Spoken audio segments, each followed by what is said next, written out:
Hello everyone, welcome back. In today's Microsoft Excel VBA video, we are going to see that how can we handle the errors in Visual Basic. In our previous video, we learned about the three types of errors that can occur in Visual Basic code. These are the runtime errors, the compilation error and the syntax errors. We also see that while we are writing the code, the syntax errors are the ones that are identified by the compiler while writing the code. But the compilation and the runtime errors are the two types of errors that are not identified by the compiler until and unless you press the run button. So suppose a scenario in which you are showing your code of the macro to someone else and the error pops up. That could be a quite humiliating situation. So it is advised to all the developers around the world that you must handle all your errors, because an error message is the one that must never be visible to the client. The best error message is one that never is visible to the client. So let's see how can we handle the errors in Visual Basic.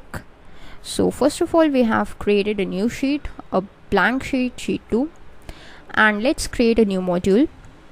For that, you need to go to the VBA editor using the shortcut Alt F11. Then go to the Insert tab and insert a new module. Now this module is going to be named as Handling Errors. Okay, so let's just rename it as Handle Error.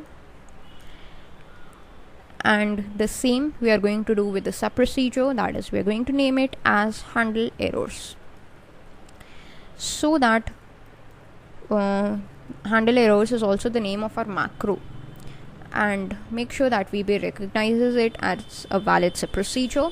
The policy for that is it automatically adds end sub in the end. Okay, now what we are going to do is just write some piece of code. So now we know that the compilation and the runtime errors are the ones that needs to be handled, because syntactical errors would be recognized just as we are typing it by the compiler. So first of all, we are going to take our focus into the runtime error. A general example of a runtime error is a division by zero error, which we have already seen in the previous video. So we are going to show you to handle this division by zero error only. Now I'm going to show you only one example, but remember one thing, that you can handle all types of errors using the same technique. Okay, so let's start. Let us write a few statements. Suppose I'm writing some of the mathematical statements whose results would be shown in the corresponding cells. In A1 I want this result, in A2 I want this result, and in A3 I want this result as actually I want it in A3. 9 divided by 0, which is what is going to throw an error. And let's just write some statements after it so that we know what happens automatically. So these are the four mathematical statements that we want to execute. If we just run it, then what happens is we get two statements, and on the third statement we get this runtime error, that is division by 0. So this is an error message which we are shown, but we do not want that. We do not want any error message to be shown to us. So in that case, what can we do is, let's just clear up these contents.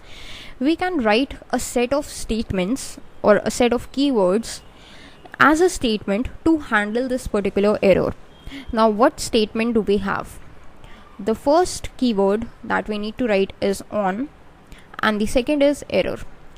This set of keywords tell Visual Basic that whenever an error occurs in the given set of statements, then.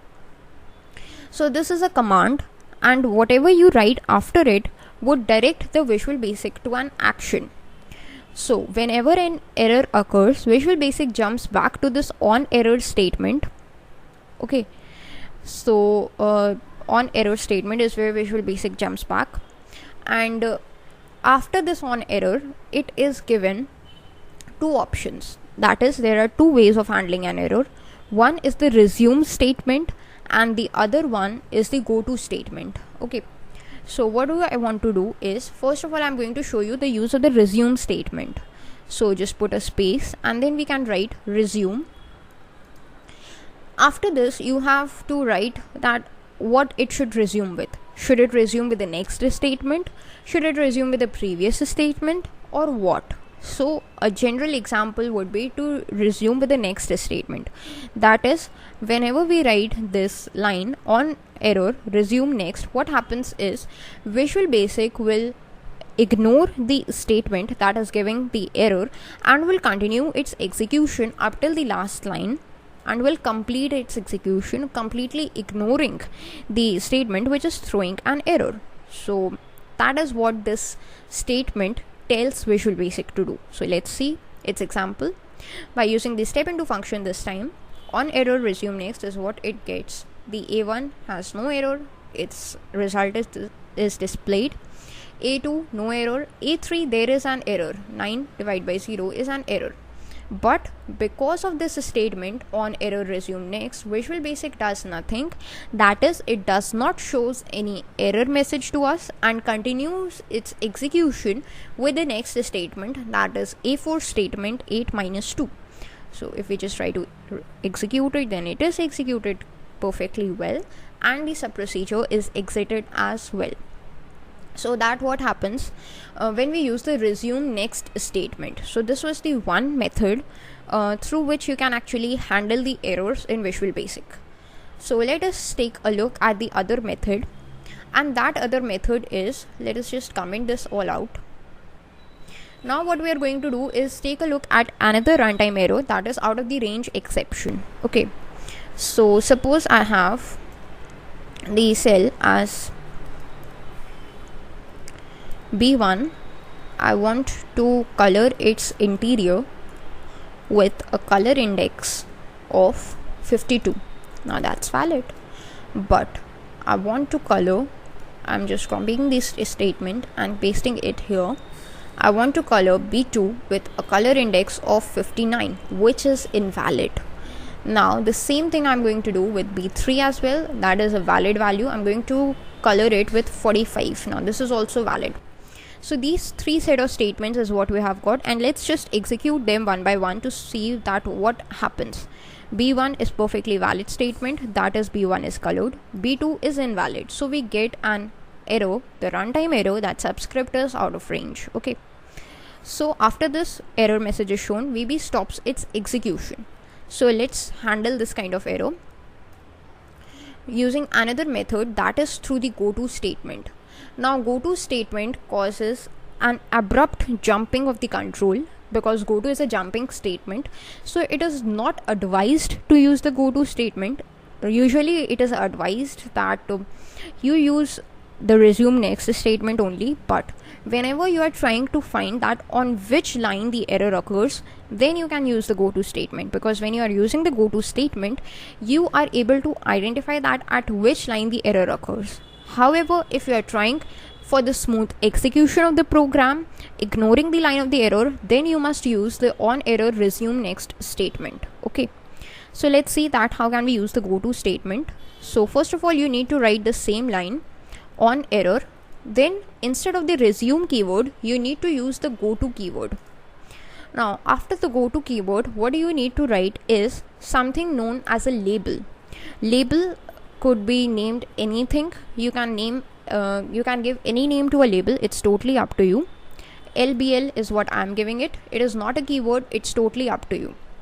Now what happens is, whenever any error occurs, then Visual Basic will go to that particular label. So instead of executing the rest of the statements, Visual Basic would jump to that label. Now let's specify that label, that's LBL, that's our label. And let's specify something. I want a message box to be shown, and that message box will give us a custom error message, and that message would be error occurred. Okay, so this is my custom error message I want to show, and after that I want Visual Basic to stop its execution. So let's see what happens. We are using step into function. C1 would get the color, C2 the error occurs, and then the Visual Basic control automatically jumps to this statement, and I get a message box that some error has occurred, and then I go to end sub, which means the rest of the statements are never executed. So I'm able to identify that at which line the error occurs using the goto statement. Okay, Suppose no error occurs. Suppose I get here as 53 and no error occurs. Then in that case, what happens? I'm able to execute all of them as well. Again, I get this thing in the label that message box error occurred, which I must not get. So to handle that, we have to write a statement as done, and in this done, I need to write exit sub, which means when no error occurs, the control needs to exit the sub procedure through exit sub. If I try to run it again, then this exit sub happens and I do not get to see that error message in the case no error occurs. So that's how you can handle the errors in Visual Basic. Thanks for watching.